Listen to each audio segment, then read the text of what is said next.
First সান নিউজে আপনাকে স্বাগতম। আমি অর্ঘ্য মিত্র এবং এই ভিডিওতে আমরা একটি অত্যন্ত গুরুত্বপূর্ণ বিষয় নিয়ে আলোচনা করব। সম্প্রতি ইসরায়েল তাদের স্কুলের ইতিহাস বইয়ে একটি বড় পরিবর্তন এনেছে।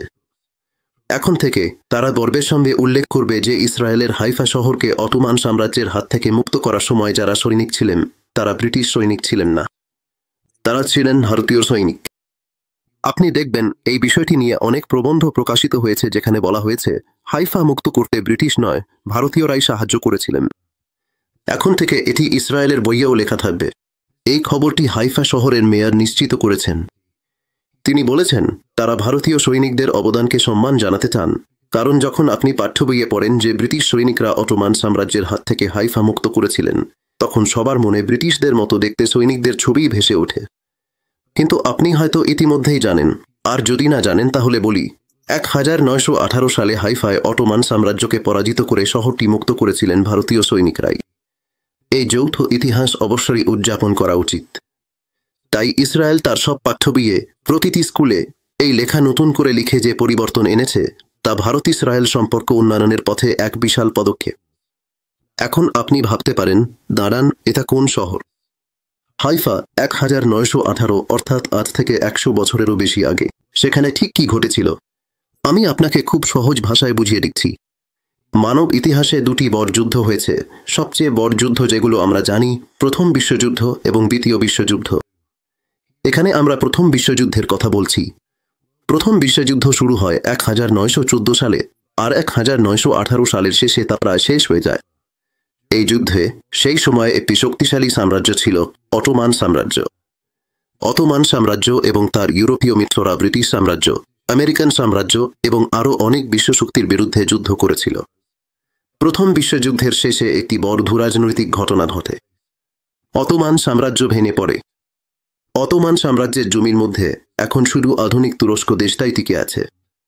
তার শীর্ষ সময়ে অটোমান সাম্রাজ্য বিশাল অঞ্চল নিয়ন্ত্রণ করত, যার মধ্যে বর্তমান ইসরায়েল ও ফিলিস্তিন অঞ্চলও ছিল।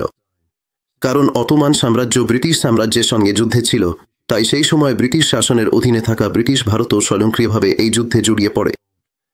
তাহলে কি ঘটেছিল? অনেক ভারতীয় সৈনিক মূলত রাজস্থানের, ইউরোপ জুড়ে এবং বিশেষ করে ইসরায়েলের হাইফা শহরে অটোমান সাম্রাজ্যের বিরুদ্ধে যুদ্ধ করতে পাঠানো হয়েছিল। আমি যদি আপনাকে মানচিত্রে দেখাই হাইফা কোথায়, তাহলে দেখবেন এটি ইসরায়েলের একটি উপকূলীয় শহর। শত শত, এমনকি হাজার হাজার বছর ধরে এই শহরটি খুবই গুরুত্বপূর্ণ ছিল, কারণ এটি ইউরোপকে দক্ষিণ এশিয়ার সঙ্গে সংযুক্ত করে। এমনকি আজও ভারত মধ্যপ্রাচ্য ইউরোপ ইকোনমিক করিডর অর্থাৎ আমেক প্রকল্পে, যা বর্তমানে গড়ে তোলা হচ্ছে, হাইফা শহর একটি গুরুত্বপূর্ণ ভূমিকা পালন করছে। একটি প্রধান বাণিজ্যিক পথ হাইফার মধ্য দিয়ে যাবে, যা মধ্যপ্রাচ্য ও দক্ষিণ এশিয়াকে ইউরোপের সঙ্গে যুক্ত করবে। আর মজার বিষয় হল, আজকের দিনে হাইফার প্রধান বন্দরটি একটি ভারতীয় কোম্পানি আদানি পোর্টসের মালিকানাধীন। তাহলে আপনি বুঝতেই পারছেন হাইফা কতটা গুরুত্বপূর্ণ। 1918 সালে যখন প্রথম বিশ্বযুদ্ধ শেষের দিকে, তখন ব্রিটিশ সাম্রাজ্যের জন্য খুবই জরুরি ছিল দ্রুত হাইফা দখল করা, যাতে তারা এই শহরটি ব্যবহার করে আরও সৈন্য আনতে পারে এবং অটোমানদের আরও পেছনে ঠেলে দিতে পারে। এই কারণেই হাইফার যুদ্ধ ছিল একটি ঐতিহাসিক যুদ্ধ। অনেক ইতিহাসবিদ এমনকি মনে করেন 1918 সালে ভারতীয় সৈন্যদের হাইফায় পাঠানো না হলে অটোমানরা ওই অঞ্চলের অনেকটা অংশ নিজেদের নিয়ন্ত্রণে রাখত এবং আজকের দিনে ইসরায়েল ও ফিলিস্তিন হয়তো আধুনিক তুরস্কের অধীনে থাকত অথবা কোনো আধা অটোমান সাম্রাজ্যের অংশ থাকত। মূলত হাইফার যুদ্ধ সরাসরি ইসরায়েলের জন্মের সঙ্গে সম্পর্কিত। মজার বিষয় হল, যদিও ভারতের অনেক মানুষ হাইফার যুদ্ধ সম্পর্কে জানেন না, তবুও যেভাবে যোধপুর, মাইসোর ও হায়দ্রাবাদের ভারতীয় ল্যান্সাররা বিদেশের মাটিতে গিয়ে অটোমান সৈন্যদের বিরুদ্ধে লড়াই করেছিলেন, তা সত্যি অসাধারণ। অটোমান সৈন্যদের কাছে ছিল কামান ও বন্দুক, আর ভারতীয় সৈন্যরা ছিল কেবল বর্ষা ও ল্যান্স নিয়ে অশ্বারোহী, তবুও তারা এই যুদ্ধে জড়ি হয়েছিল। ইসরায়েলি পাঠ্য বইয়ে এই অবদান ভালোভাবেই নথিভুক্ত রয়েছে। আপনি যদি ইসরায়েলে হাইফার যুদ্ধের স্মরণ অনুষ্ঠানে যান, তাহলে সেখানে একটি পুরনো পাথর দেখতে পারেন, যেখানে সেই সময়ের ভারতীয় সৈন্যদের লেখা খোদাই করা আছে। এটি প্রমাণ করে যে ভারতীয় সৈন্যরা ইসরায়েলে তাদের ছাপ রেখে গেছেন। ইসরায়েল চায় তার নাগরিকরা এই ইতিহাস সম্পর্কে স্পষ্ট ধারণা রাখুক। কারণ যেমনটা আমি আগেই বলেছি, যদি পাঠ্য বইয়ে শুধু লেখা থাকে যে ব্রিটিশ সৈন্যরা অংশ নিয়েছিল, তাহলে পাঠ করা ইউরোপীয় সৈন্যদের কল্পনা করবে। কেউ বুঝতেই পারবে না যে সেই সৈন্যরা ছিল ভারতীয় বংশোদ্ভূত। তাই এই সত্যটি লিখে রাখা একটি খুবই ভালো পদক্ষেপ। এখন থেকে ইসরায়েল প্রতিটি বইয়ে উল্লেখ করবে যে তাদের মুক্তি দিয়েছিল ব্রিটিশরা নয়, ভারতীয়রা। এটি স্পষ্টভাবে দেখায় যে ইসরায়েল ভারতকে দীর্ঘমেয়াদী অংশীদার হিসেবে দেখতে চায়। শুধুমাত্র দীর্ঘমেয়াদী অংশীদারের সঙ্গেই এমন সম্পর্ক গড়ে তোলা যায়।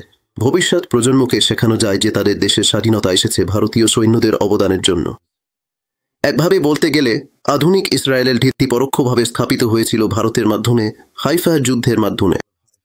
আমি হাইফার মেয়রের কথা শুনছিলাম।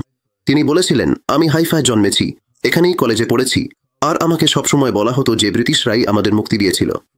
কিন্তু শেষ পর্যন্ত ঐতিহাসিক সমিতি আমাকে জানায় যে আমাদেরকে ব্রিটিশরা নয়, ভারতীয়রাই অপমানদের হাত থেকে মুক্ত করেছিল।